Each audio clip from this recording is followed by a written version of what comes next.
So, of course, for geocheck, um, matte gray, always. Environments, just pick something simple. Gotta let it load. I need to call up my environments. I have some 8K environments on there that do not need to be 8K at all. I would actually rather have them be something that I load when I need them as opposed to have them try to load every single time I need keyshot. Because this definitely has got to have cost me at least like 40 minutes of my life so far. Um, all right, you already got Olivia said like use a simple environment, and here I am using a custom environment. Um, and this project is not scaled to that environment, and so nothing is working correctly. Yeah, I don't know why I thought automotive Okay, let me check this. This is not that good of a size. It's like weirdly small actually. Um, Hopefully the bathroom. Yeah, it's like weirdly tiny. Me. I don't know. It's an opportunity for it to be kind of cute, but I think I'm just gonna take the whole thing and just like scale up the scene. Damn it.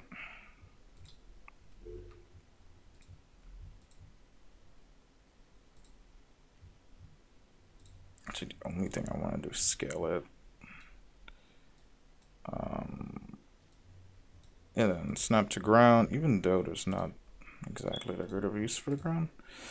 Um, Set camera target because I will just remove the ground shadows.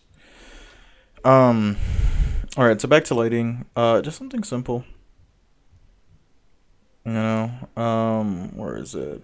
I have this black and white one. I really like to use. So the background color. You can make that anything. I like a 50 gray.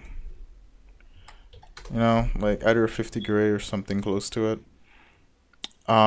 Again, you just want to check to see how the geo renders just as a solid object. And then for this light source, I mean, you can rotate the light obviously a little bit, get something, dramatic. But you want to look out for areas like this especially, which are meant to be very smooth and organic. The way it tessellates isn't always going to reflect that very well. So actually, it almost looks like it's having problems here. Um, it doesn't seem to be. Well, now I'm regretting placing my camera target where it was before, but now it's gonna be here. Um, no, this is fine. I think this is fine.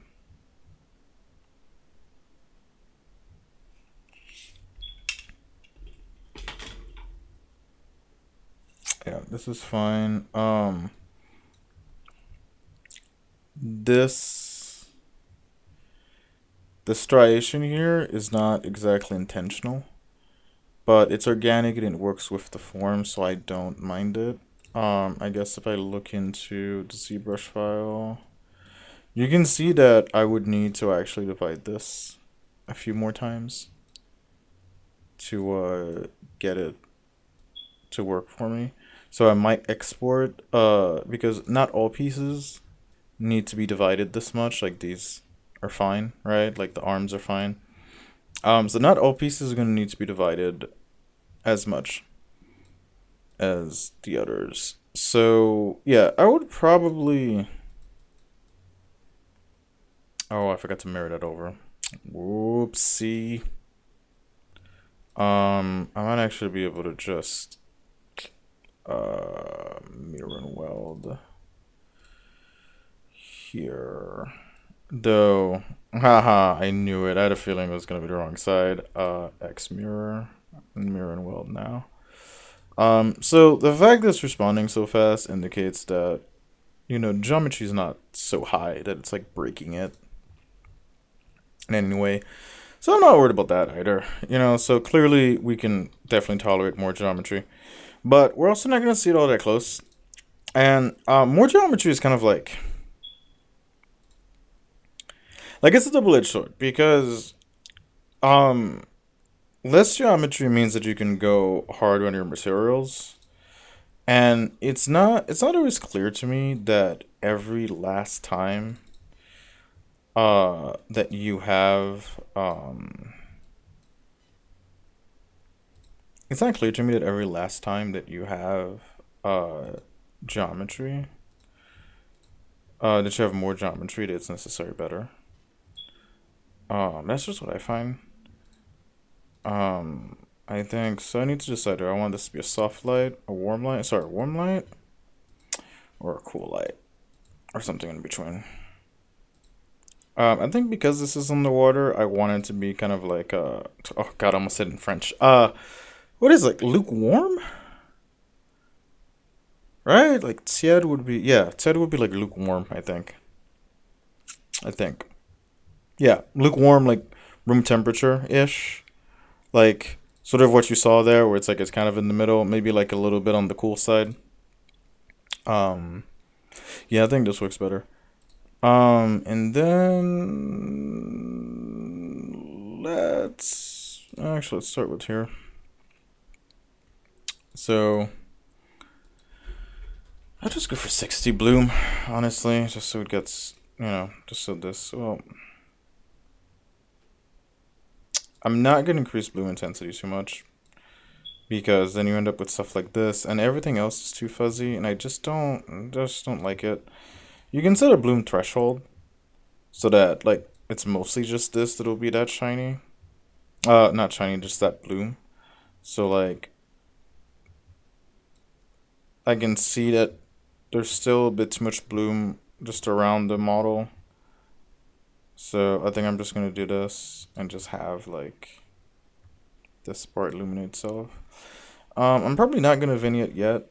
I definitely love chromatic aberration a little bit, and I'm actually gonna move it to blue. Oh, there we go. Maybe put more. No. Uh, I'm I'm gonna try vignette just for posterity. Um, yeah, I don't care much for it. I really don't. Yeah, yeah, I don't care much for it. And then photographic, I love this new feature. Because I used to have to bring these to Lightroom every single time. Now there's actually a chance that I won't need to do that. So I'm just kind of going through the sliders to show you guys. Kind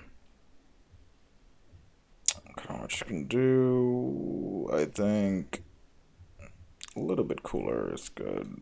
Um, I might benefit from increased contrast right now.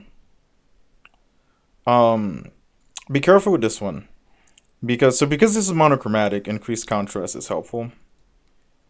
But that's not always going to be the case because sometimes so if I had a more dramatic lighting setup, uh, like this, I might actually increase the brightness of this, but a little bit less contrast might make it a bit more clear, and a bit more contrast might just kind of push things into like this painterly realm where you're gonna lose out a lot of the detail. And you need to remember that you're checking for geometry here, so this might be a good exploration for like your final render, like your final comp. But if you're trying to present this as useful information, you want to be careful with contrast so that you don't like this is just black. And while this is like, the actual object is simple enough, and especially if you're gonna provide this, you'll be fine. But I'd be very skeptical of this. I'd be very wary of this. And also in this view, you can't see the face, the head, which I think is a problem. So I'm actually gonna do this. I'm gonna put brightness back in the environment a little bit. Um, And I'm going to drop the contrast a little bit. I'm going to use about this much so that the end here, because there is actually nothing there yet, the end there is black. I don't mind this being black in here, maybe isn't ideal. And also now with the new white balance, gonna set it back to 0. And I think this is gonna be more useful, even though you're underwater. Another thing you can do is you can just grab the curve. Oopsie. Is you can grab the curve, and then oh, it doesn't have blacks in here. It has whites, but not blacks. So is it all just in shadows? Yeah. Alright, so there's still, you know, like I said, there's a chance I would need to bring this Lightroom, but this doesn't have where you can select blacks and just lighten those out entirely. But yeah, no, I try to take white out of scenes like this as much as I can. Because there is a super bright spot here, you know, I might benefit from putting more in or just not touching it. But usually I try to, you know, limit the amount of white I have in a scene, in a given scene. If I'm gonna have something white, I will usually regain it via highlights. Like, I think my highlights being white is fine. In this case, there's just so much contrast in here that it doesn't really make sense to actually call any white, because the only place where it is here. Hey guys, Future Jacques. I'm gonna paraphrase this real quick. So the gist of it is that if you're working with gray on gray, or just generally grayscales like gray on gray, white on white, or black on black, they're actually all just forms of grayscale. You can obviously use chroma for certain things, but we won't get into that. But basically, you want to have control over what is actually white and what isn't. So here you can set my highlights. They're not white. They're like around 50-40% ish. And you know, that's fine. Like, they give you that contrast versus the background so that this stands out. You know, like another way you could do that is maybe like have a darker background and make that even, you know, darker still. But you can see that this works. Color is relative, people. Even if you work with color, like, you'll still it's crazy. Like, a great exercise is like sample things, like sample the color of things. You'll almost always be surprised by what the actual color of a lot of things are. And you'll learn a lot, because then you can just reuse those tricks that you've learned, or like not those tricks, but like those truths that you've learned. Like, if I went to paint this now, I would know that. Hi, Future Jacques here. I wanted to elaborate a little bit on the whole sample things and then learn a few tricks. God, I need to start calling them tricks. Tools. Calling them tricks, I think, cheapens our craft. It's like, oh, it's just a trick of the light. It's like, yeah, it also takes you like 5 years to master it. So, you know, I do understand where the whole trick idea comes from, but I think tool, just in principle, is a better term for it. Anyways, enough semantics.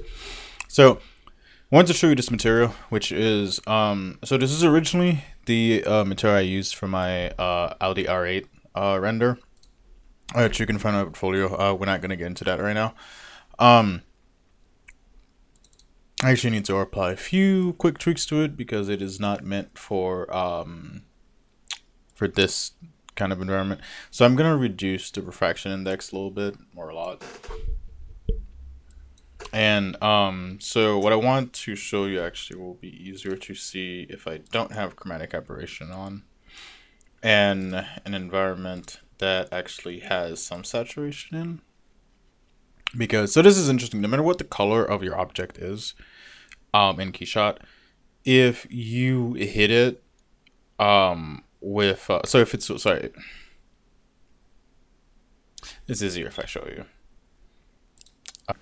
Okay, so I've set up a quick demo environment. So believe it or not, these balls are, this is white, you can barely see it. This is white, this is blue, and this is black. And I can prove it by setting the color to something just less saturated. So depending on the color of your environment, right? So if you have it on white, you're generally just gonna get something. Or sorry, if you have it white or desaturated, you're generally gonna get something that's pretty close to what the material just is colored normally. So if you put a blue color on, you're gonna get blue. And of course, if you get darker, you just get a darker.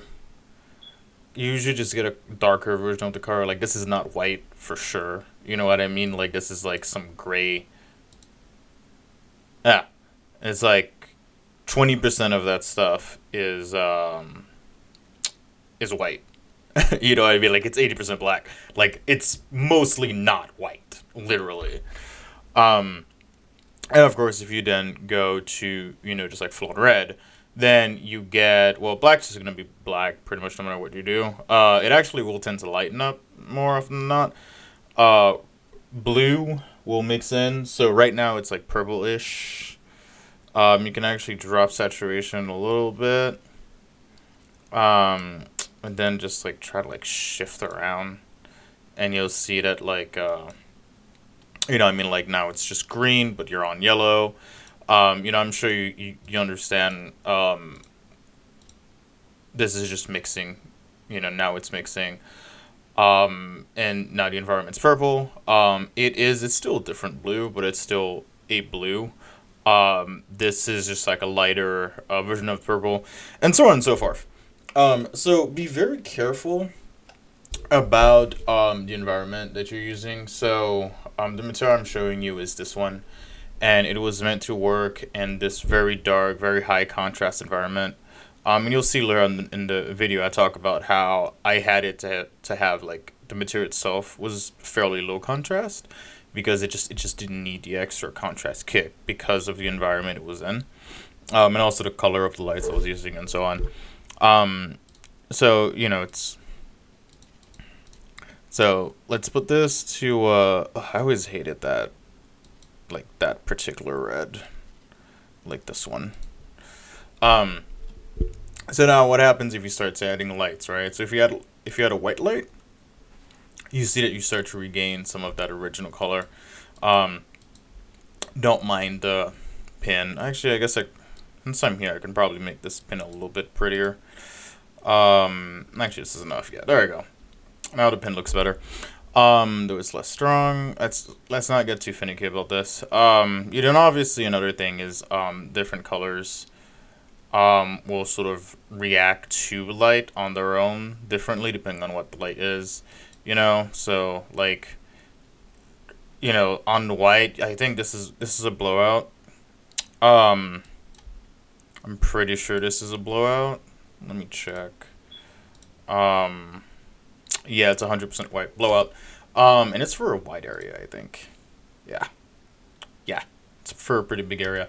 And this is something we can talk about at some point. But basically, whenever you have something that is this white for this large of an area, you essentially have no color information. You literally just have like white. Like if you take this to any editor, and just it'll try to do something like this. That's actually, yeah. It looked kind of cool, but and you can extend it further. But basically, you just have an area that I don't need to keep playing with these. But basically, when you have it blown out like that, you just have an area that's just completely white, and it's not super unless it's intentional. It's not super friendly to editors. I find like photo editors. I don't know if there's like a technique to use it. I'm not much of a photographer, but I do know that blowouts kind of reduce some of your color control. What else is there? Oh yeah, so now if you have colored lights, so now you have a yellow light on this red environment, and you can see you can see kind of like the chaos that has ensued. I think the white ball is looking very interesting. This is a very cool color scheme, but remember that this is a white ball, right? Like this is a black ball. This is supposed to be a blue ball. So your environments and your color sources can dramatically affect how your model looks. And chances are, unless you're using the same light setup, so for example, I use the same general light structure or theory for most of my jewelry and most of my products. So for my products, I tend to be able to read those materials for concept, like things that lie in the middle. So like all of my high tech stuff, like all the space stuff and all the cars.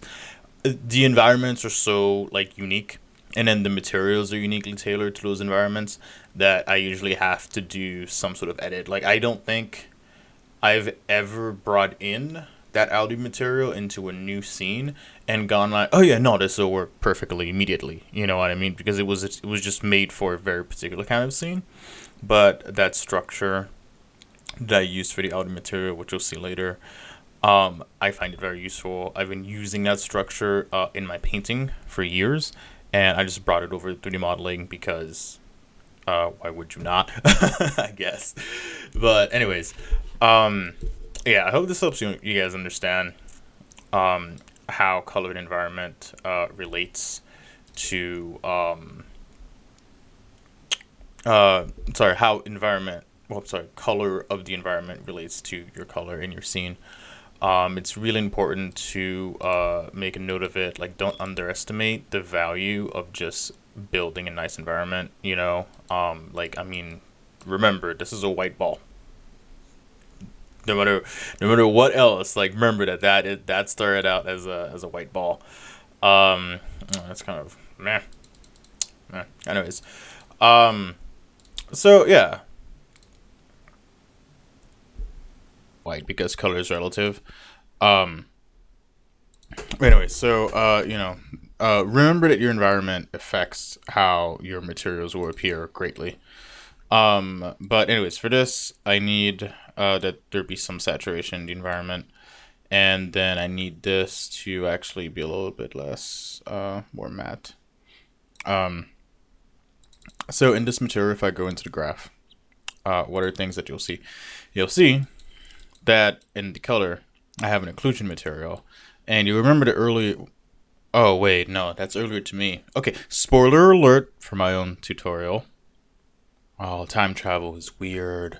Anyways, so you'll see that I'm using an occlusion layer for the color. And if you look at the colors I'm using a flat gray and something that is slightly blue for the light areas. The reason for that is so that there is ever so slightly, but there is a chromatic complementary color contrast. Well, not complementary color. Sorry, I used to have this be a yellow, like something a bit more yellowish. I found that on the Audi itself, it just created too much of that contrast, and I realized I needed a little bit, so I just made it gray. And for those of you who don't know why I chose gray, if you have a color of any if you have a color of any chroma, gray, or if you put gray next to it, it will always appear as the complementary color. So if you have something, am I messing up? No, I do have that right. I might be sliding the terms around a little bit because I haven't referred to it in like this since college. But essentially, what'll happen is that if you have a blue object and you put something that is gray, like 00 gray, sorry, not zero, like 50/50 gray, no chroma at all, that object will appear a warmer color. So it will appear like slightly orange, even though it's not. Orangish, yellowish, maybe even reddish, depending on the kind of blue you have, even though it's not. And so that's why I chose gray instead of literally going with like a yellow or an orange, which was the original idea. And you can see that I can use it again. And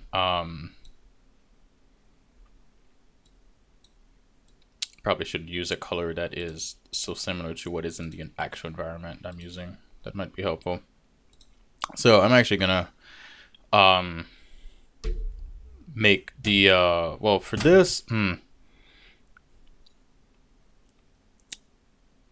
So this doesn't exactly have automotive forms, but I think it has forms that will make sort of what this material is doing more effective. So all of those areas that you see in red would have been slightly darker and slightly like a slightly shifted chroma.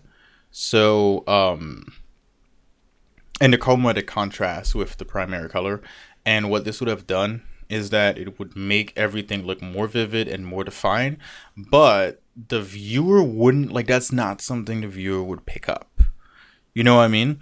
Like, because like using this like this right now for contrast, very heavy ended. Like people will be like, "Oh, why are you using like such a bright red for to like, contrast like these areas and like make them."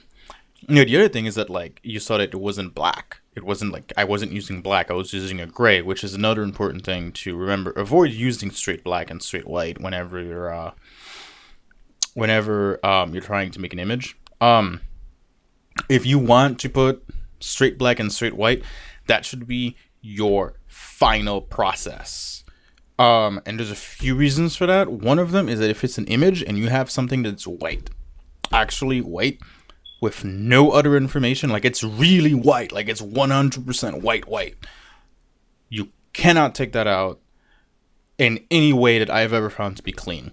I mean, you can turn it into a gray, you can turn it into some it will, it will be gross. And so on sliders, in things like Lightroom, what it refers to as white actually is like a very high tolerance. It's not just 100% white. I think it will probably grab things that are maybe like 10% or something. Like only have 10% black in them or something. But if you have like legitimately straight up white, because you can always push your lights and your highlights to white at the very end, pulling your highlights back is very difficult. It's very difficult to do that. And I wouldn't recommend you get used to having to do that in your process because at least in my experience, it's not pleasant. But anyways, going back to sort of a bit of color theory, so now if I realize I could have just used this whole time. So, now if I were to take this and make this like, slightly greenish, you can see that like immediately just the forms start to read a lot more easily. When it's over here, like obviously now it's just like cartoonish, but if you were to drop the saturation of this and you were to, well, I would have to drop the value of this as well. So probably around here, right? And I guess you could almost keep this much saturation because it's so dark, or you could go here and then you could drop the saturation.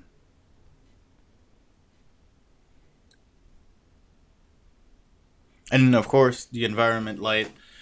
So the environment light will usually determine the color of your light source. I usually try to keep my environment lights away from anything overly dramatic, with the exception of, can I find it quickly? Can I find it in a reasonable amount of time? Oh my god, is it still in my portfolio? It might not be in my portfolio anymore. Okay, well, so you see this green highlight over there? Yes, that is light. And so, so here's the thing about doing stuff like that is like you want stuff like that to be subtle. That is because there's a lot of red in this image. I think this black area is actually also part red. The light source is like an ochre color. There's purple. There's white with chromatic aberration on it. So there's more than a few colors inside that white. So this green just becomes a good highlight for some of these parts right here, but it's subtle. It's very hard to notice, and that's something that you want to have, and you want to use that to advantage. It's like, okay, well, maybe maybe no one would paint the car with material that like mimics this occlusive quality. Maybe not, who knows. That's not really the point. The point is that it will look better, and it will give you more control of how people read your work, and also it's not doing something that is just gonna be like just like a drawing like trick. Like I would like I probably would not call that a trick, in part because um I just don't think most people would pick up on something like that. You know, it's a very subtle thing. It's very subtle. But I find that it's the line is great for readability. You know, and again, or I guess not. I haven't said that yet in the timeline of this tutorial. Is this what it's like to write for Terminator? God, this is, oh my god, this is, it's hard, it's like. But anyways, at one point in this tutorial, I will begin to talk about Clue Jumper. I should stop spoiling. This has been 11 minutes. I'm gonna go now. I leave you now with Jacques from the past. Carry on, people. You know. Anyways, what is the next thing that we could do here? Like it got off topic, like really far. Oh, if only you knew, Pat Jacques. If only you knew. So, wouldn't touch this. I just wouldn't touch this at all. Not in a scene with this much chromatic aberration. You know, like vibrance is fine. I find vibrance you can usually crank it up pretty high without too much problems. It's usually not that much of a problem. And then blue, we all know how this is going. I have yet to use layers, so I'll probably get around to learning how to use layers at some point. But for now, you know, this is a decent. I think it's a decent geocheck render. Yeah,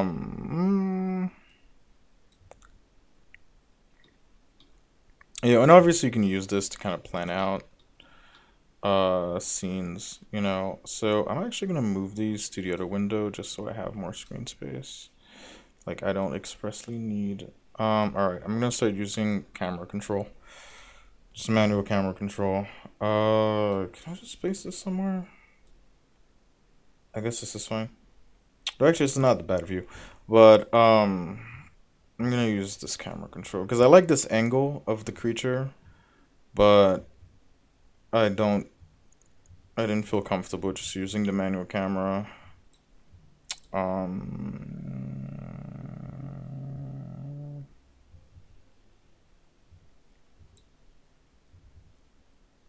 This is probably enough. I don't think. Oh shit. Yeah. I was gonna say. I don't think it benefits from being further back, though. No, that actually makes it like a lot less interesting.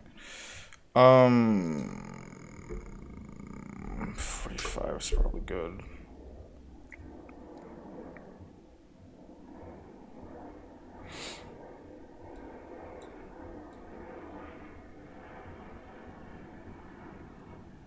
That's a good shot of the underbelly. Which again is not really the most necessary, because if you look back to the original concept, you'll see that it's done from the top and the belly is not addressed at all. Probably said this earlier on in the tutorial, but you know, I resolved it, but there was really no need for it. I mean, like, basically the view in the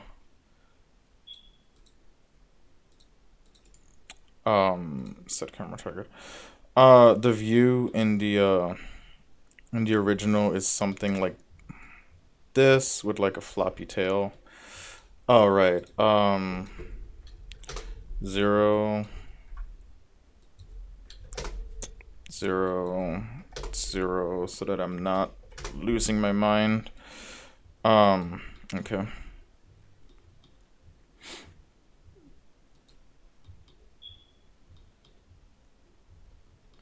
I've been playing a lot of World of Warcraft and I keep wanting to make macros out of everything.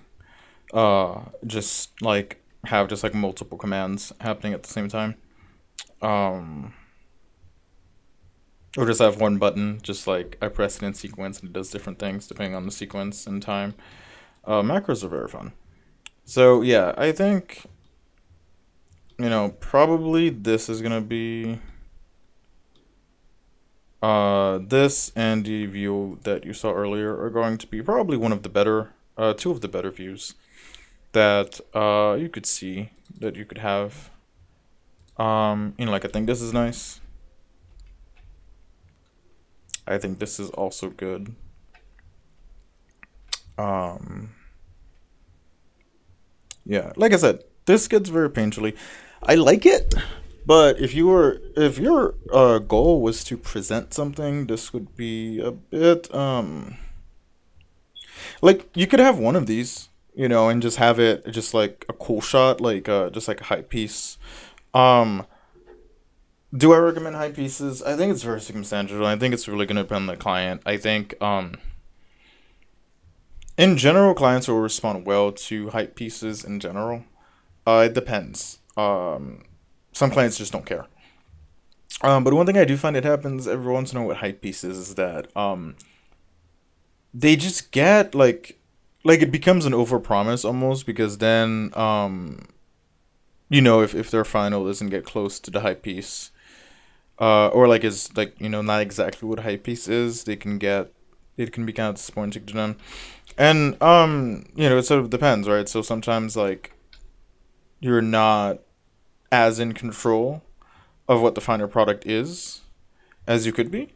And so sometimes a hype piece, even though you've done nothing wrong, um, might hurt you because later on, the end result will be disappointing to the client. And that kind of sucks, but it sort of depends. I usually find that hype pieces have a lot of value for me. And depending on the client, I will give them hype pieces along with the just the regular presentation pieces. Like this would be like a presentation shot, just like a work in progress shot. All right, so this is what I have in terms of form, and this is just like a view of it in CAD with some colors. I could obviously add color, like or try out different colors using either ZBrush or keyshot, but I'm not gonna do that specifically right now, just because I don't really feel that it's needed. I think, and so remember we were talking about this area being potentially a problem. Do you see the distance? So, in the file, it's gross. It's just straight up gross. It's like, sorry, I can probably focus on this piece. Yeah. So you can see it in the file. This area, this meeting point is kind of gross. But in the final, it's not a problem. You know? So sometimes you have to kind of think about things like that. It's like, um, I recently heard that part of what's this called, conscientiousness, which is just how much are you likely to do something as best as you can, or at least well. I would define it more as your willingness to do things well, regardless of what is your best. In part because of the definition I've heard that it's associated with particularly like your sense of disgust, and I think that's very interesting because a lot of the work that I have pushed the hardest, I spent so long being disgusted by it. Like I would see things and just be like, "Oh, this is gross. I'm taking this out," and then I would sit it down, kind of like you saw earlier, where I would sit on the project for a few weeks, not open it, and then open it again. I'm just like, "Oh my god, why did I do any of this? This is disgusting. I need to like fix this and that." Um, but you can see with parts like this specifically, you can see that when you enter the all right, I'm gonna set camera target. Um, yeah, but you can see that when you bring it into the renderer, it's not a problem at all. It's heavily occluded. It's very heavily occluded. And by the way, this is not an occlusion material. So this just occludes itself naturally. If you were to place an occlusion material, I suspect that, well, probably wouldn't change much actually. I don't really I use occlusion material for detail. I don't really use them for oh wait, this is not my library. What am I doing? Um, yeah, I usually use occlusion material to get details. I don't really use them for rendering. I'll use them as masks and stuff. I very rarely use this for anything. I know a lot of people like to render uh in it, like their baseline render in it.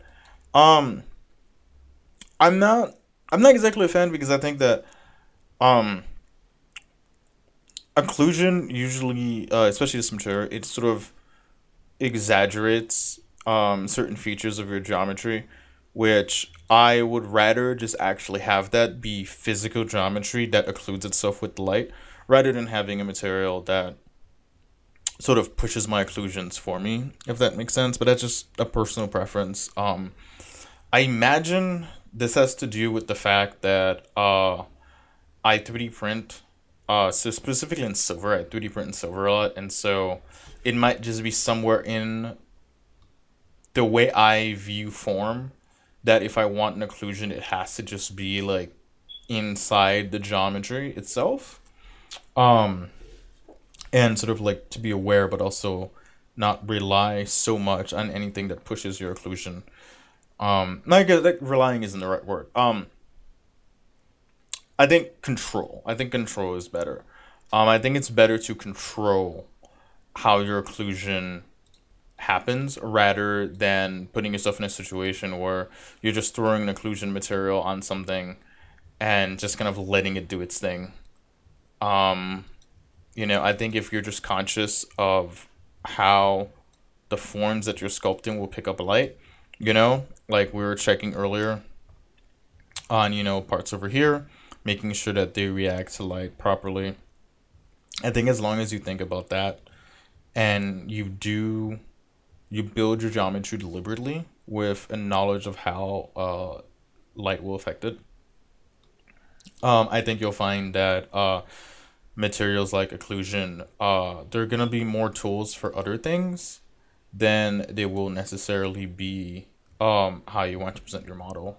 Like, there's a reason why my presentation standard for the geometry check specifically is using matte gray.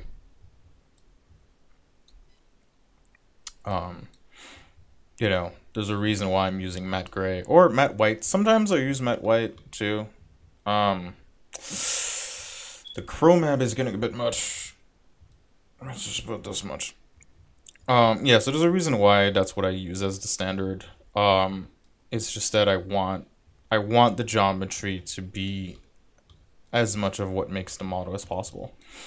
Obviously, if you send this through a pipeline, right? So if I were to send this through like a 3D print pipeline, sure, maybe I might lose some stuff. Like if I were to 3D print this, and you saw earlier when it was like on the bathroom counter, right? If I were to 3D print it at that scale, this is a prong.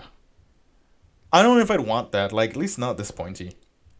It's not facing out in a way that I think would particularly stab anyone. Like, if it were facing forward or straight out, I would be like, yeah, no, that's not happening. But as it looks now, I think it's fine. Like, I think it might be fine, but I might maybe bent it so that it faces down. If you imagine that like there's a stand. All right, so if you imagine that there's a stand here, right? And like that's what holds it up, then yeah, I would probably just point these down a little bit more so that they're safer and things like that.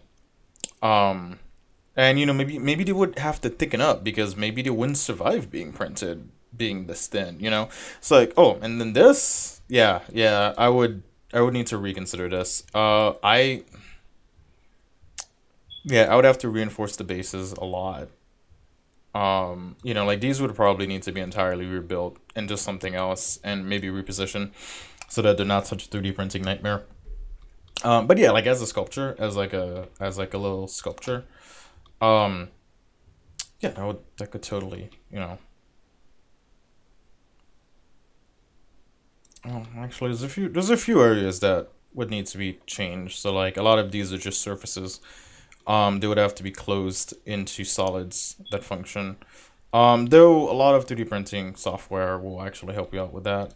Um, but anyways, I feel like I got way off topic. Like way off topic. I actually forgot what the original topic was. I actually kind of like it in white.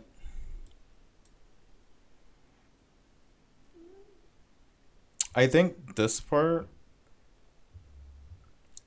like looking at it now, I'm like, I don't know what I was thinking. Like what the hell?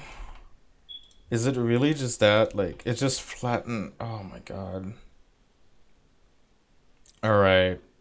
I need to do something here before the final run. If I'm gonna look at the bottom. Because of course, if I'm using this view, then I don't need to address the bottom at all. Or even in this view, I don't really need to address that. Even though this weird codpiece looking thing is starting to bug me.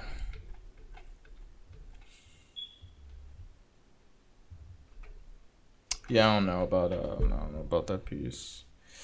That word cod piece. I don't know. I think this should come down in some way. Yeah, I think I should probably form something that goes at least like this. I think I need something that goes at least like this in here. Somehow, in some way. I might.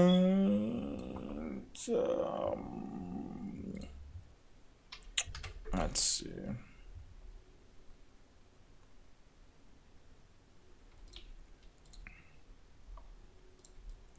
Don't try this at home, kids. I'm pretty sure this is not gonna end well for me.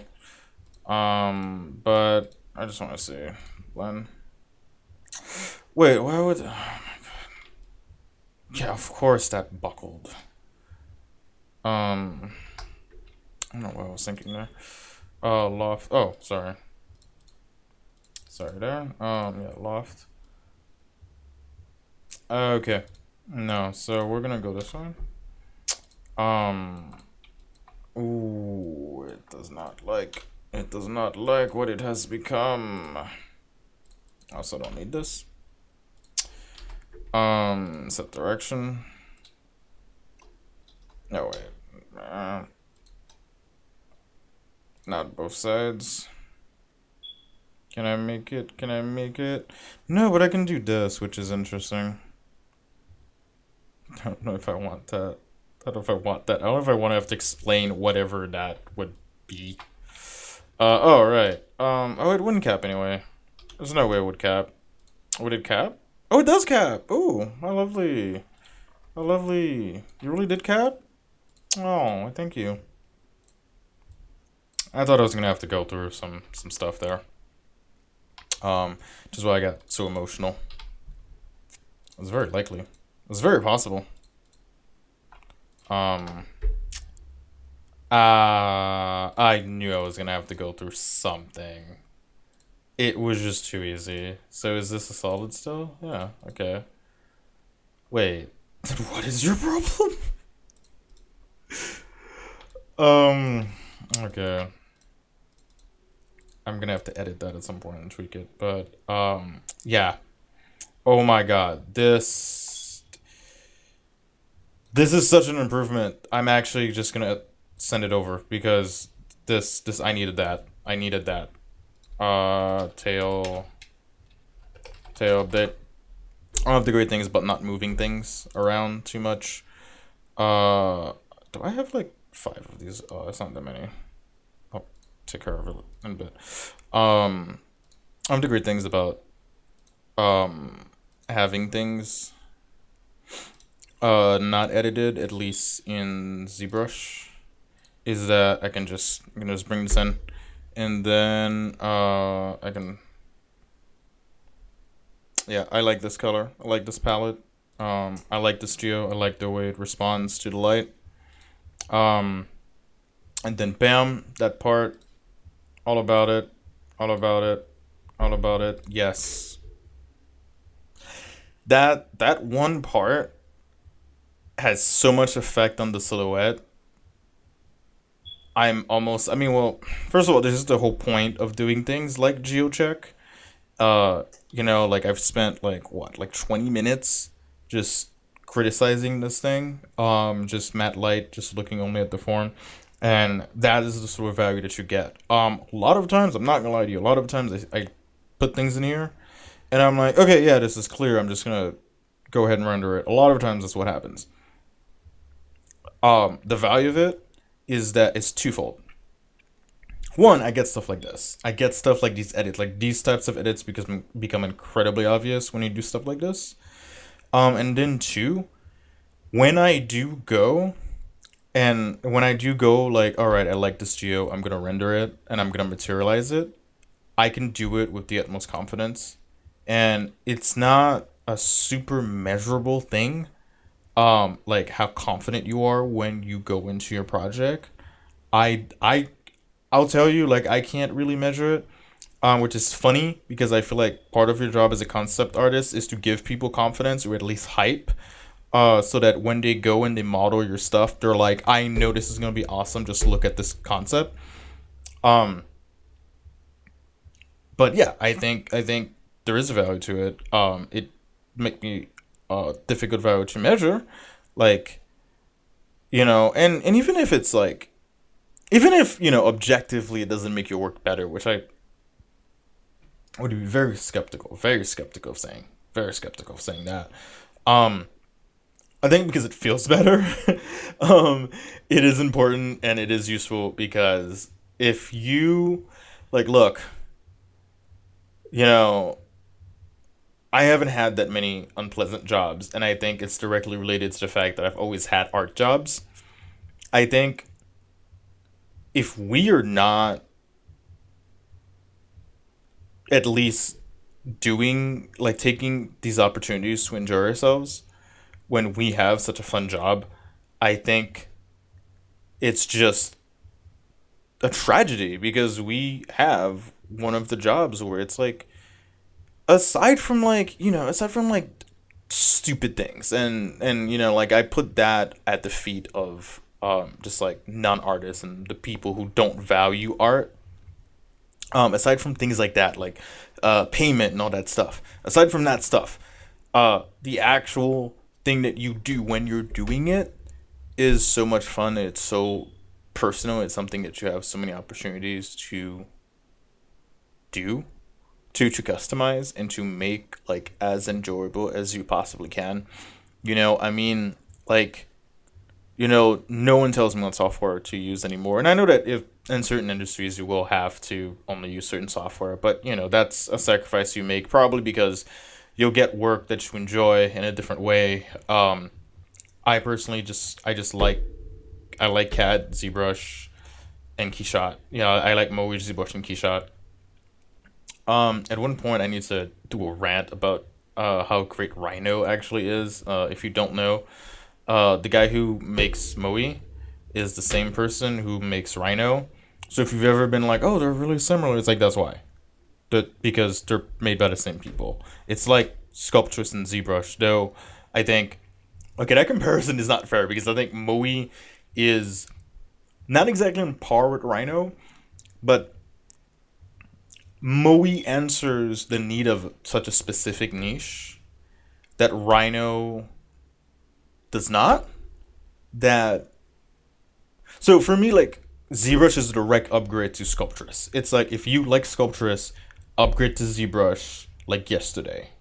Like that's how I feel about Sculptress versus ZBrush. And I just you know, um, but the way I feel having used both Moe and Rhino is that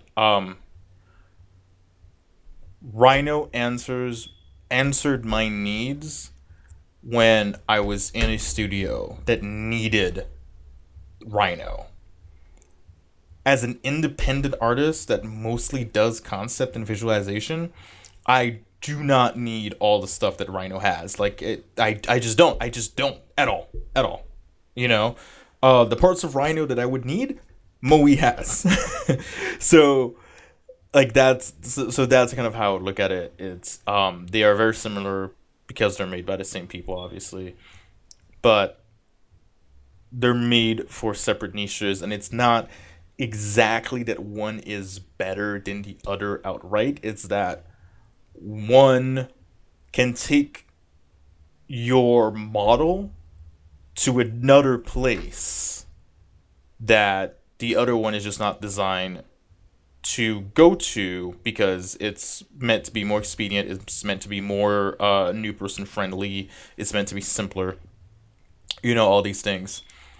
Um, so that's my little Moita Rhino rant. Also, one of the single greatest features that Rhino has that I've yet to see in other software is the hard find button.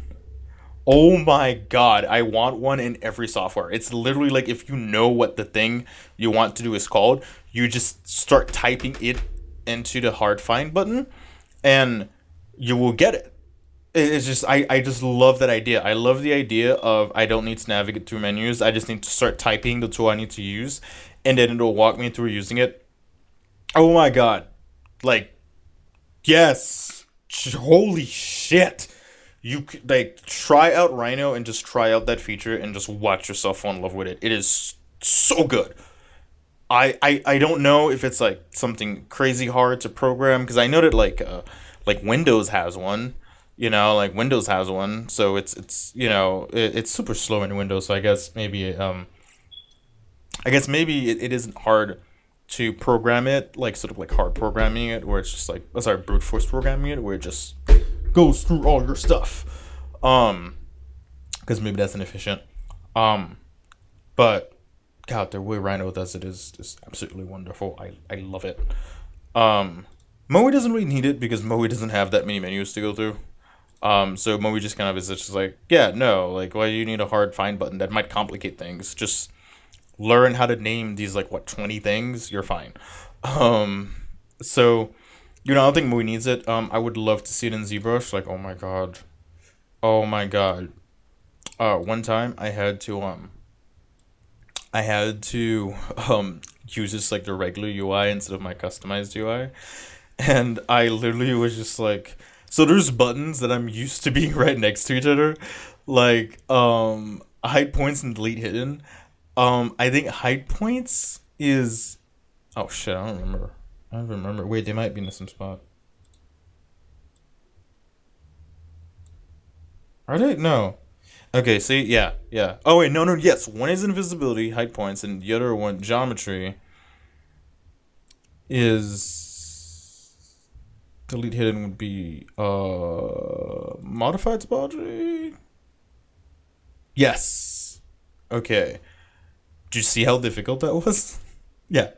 I would love a hard find button in ZBrush. Like, oh my god, I would love a hard find button in ZBrush, like the one in Rhino. It just makes life so much easier. Though obviously ZBrush's way around the hard find button I think is interesting, and I don't mind it, but I don't mind it for a reason that I'm comfortable accepting, but I can actually understand why someone else might not accept this. And this is a weird one, because a lot of people I know absolutely despise the ZBrush UI. And while I understand it, I always tell them, like, you realize that ZBrush is, like, meant for you to build your own UI, right? Like, once you know the tools that you want to use, build your own UI. And I've always been comfortable just giving people that answer, quite frankly. But, like, on another level, I also understand that people might not want that extra labor and commitment in order to be able to use the software. But so a few things. I don't think most people realize how many buttons are in ZBrush, how many tools are in ZBrush, how many tool interactions you can have in ZBrush. To make a UI, like sort of like just one UI that works for everyone that is not this current one, I don't actually know if that's possible. Because there are so many workflows that you can have for ZBrush. I mean, like, I think I think it's possible to make, say, like a game industry. Um. Oh man, no. Even then. Okay, so I guess like maybe you could make like a set of like game industry UIs for ZBrush specifically. Um. Then maybe they're geared towards making game industry work easier, but and then you just have one for 3D printing and oh god, okay, you know what? No, this is a turn into a headache. Um. Yeah, I don't think it's oopsie. I don't think it's that reasonable of an ask. Just looking at the amount of tools you'd have to organize somehow in ZBrush. I mean, like maybe they could take a poll of like the most commonly used tools, but then it would actually just make the UI even less navigatable because at least now they're categorized, right? So like you saw that I forgot where hide point and delete hidden were, but just using logic, I could remember where they are. If you, oh man, yeah, I would say the solution is just always, you know what, make the time investment, and customize your ZBrush UI. It doesn't take that long, and honestly, you can build it up over time. Another thing is that you'd be surprised at like how few buttons you really need. Like what you see in front of you is basically what I make all my ZBrush work using. I mean, yeah, I don't. The only thing is that I always leave this open, and I kind of just use all of these all the time. And so I guess like yeah, like this is what my workspace looks like when I'm working. It's not that many things, and there's a few things that actually need to put back. So when I used to render in ZBrush, I actually had a lot of draw features here for lights and stuff. But now I use keyshot, so I have like a convenience thing for export for 3D printing. I just have like a 3D printing corner that's just always there, even though I don't always 3D print all my stuff, but it's just there because I had the space, and it's like, maybe you're some, because I've seen people who have like really, oh yeah, and I also have like the store config button in case I decide to do an edit. I should probably put enable customization up in here. And there's a few 3D print tools that I use now that I will probably add to this, but it's just gonna be um transpose unit edits. Um, and then that's it. So I don't think, at least for me, I don't think it took that long to make my UI. Long in terms of number of actions. I think it legitimately probably took me like a year of using ZBrush consistently to figure out like, okay, what are stuff that I keep using. But it's like, I guess like you can't really help that, right? It's like I'm not gonna put something on here that I'm not gonna use on a regular basis, and the only way to find that out is to use ZBrush and then be mindful and aware of what it is that you're using on a regular basis. So anyways, so back to what I was saying, I guess, is that I accept that ZBrush needs um a bit more of a time commitment. Um Hang on, project RAL geocheck. Um like I definitely do see that Moe sorry, not Moe, that ZBrush has a pretty steep learning curve, and it definitely requires you to make the investment of building your own UI or at least learning someone else's. But I think it's worth it in part because I mean ZBrush is like a monstrously good deal. Uh just financially in terms and also in terms of the tools that you get in terms of I mean I've met ZBrush programmers, um I've met people who work on ZBrush.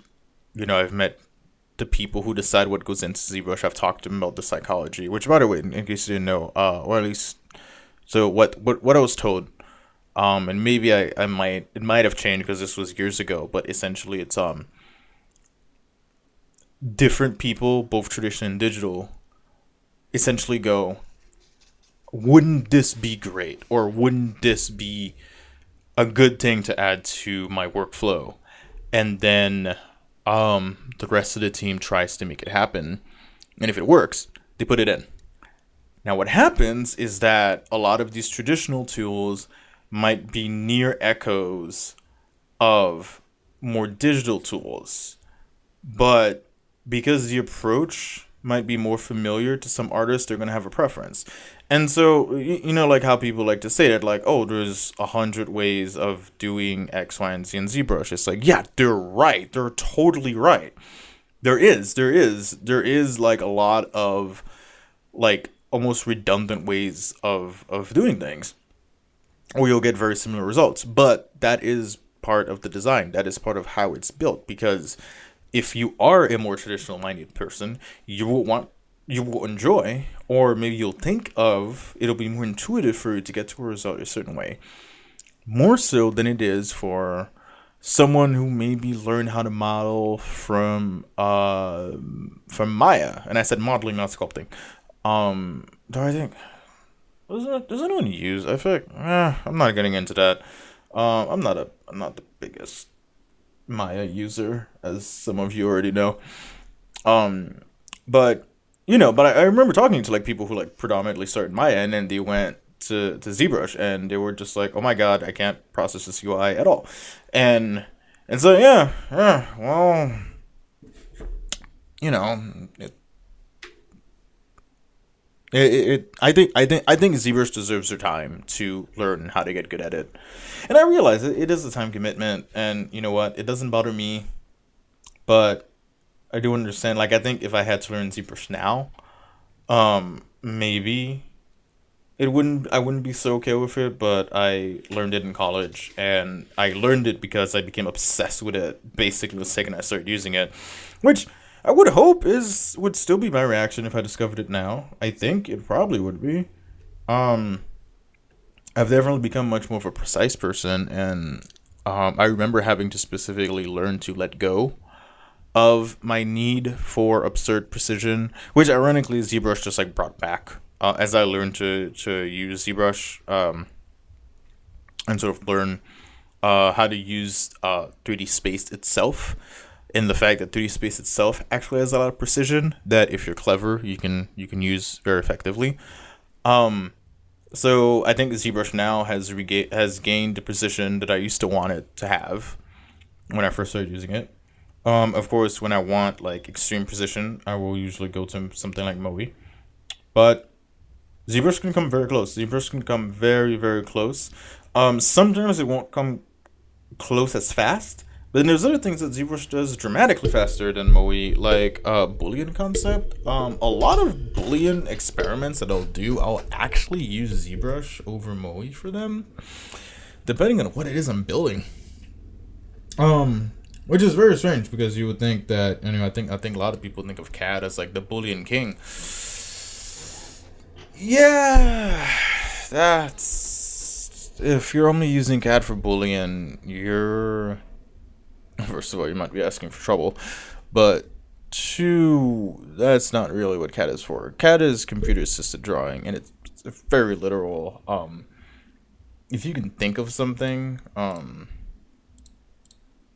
in a more like drawings. I don't know how many of you remember or actually watched the video where I built this, but remember I started off with a silhouette, right, and then I started to just kind of like tweak some of these lines, and then I started adding lines, right. So this is actually a really cool view of this.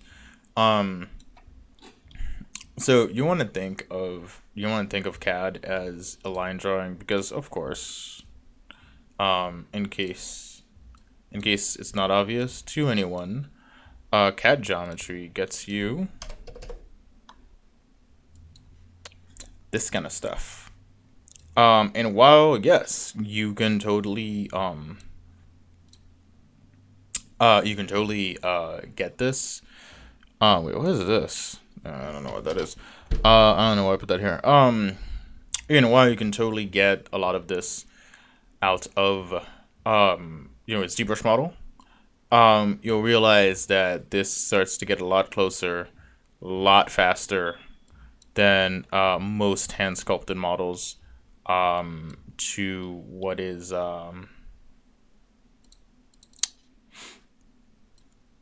to what you actually had in CAD. Um,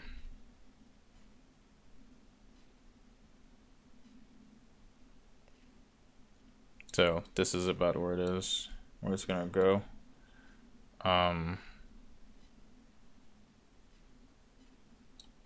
Yeah. So I also think this is a cool way of viewing your CAD models. Definitely for like concept. I think, do I have the I don't know, I feel like everyone's been, oh god. Do I not have it? No, okay, whatever. I feel like I need to update this. Alright guys, that was a yawn, so I'm gonna head out. Take care all.